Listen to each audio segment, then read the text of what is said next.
খুব অভিনব কায়দায় তারা পালিয়ে যায়। রাজশাহীর তালাইমারীতে মেয়েকে উত্ত্যক্ত করার প্রতিবাদ করতে গিয়ে বাবা নির্মমভাবে সন্ত্রাসীদের দ্বারা নিহত হন। পরবর্তীতে কংসান থানায় মামলা হয় এবং এলাকাতে ব্যাপক আলোড়ন তৈরি হয় এবং লাশ নিয়ে মানববন্ধন করা হয়।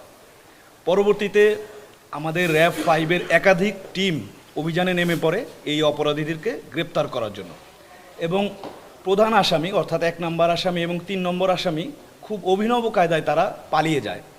তারা তাদের কোনো আত্মীয় অথবা বন্ধুদের সহায়তা না নিয়ে তাদের পরিচিত একজন ভ্যান চালকের সহায়তা নিয়ে নওগাঁতে চলে যায়, এবং এই ভ্যান চালক অপরাধীদেরকে তার বাড়িতে রাখে না, তার বাড়ির পাশেই পরিত্যক্ত একটি বাড়িতে লুকিয়ে রাখে।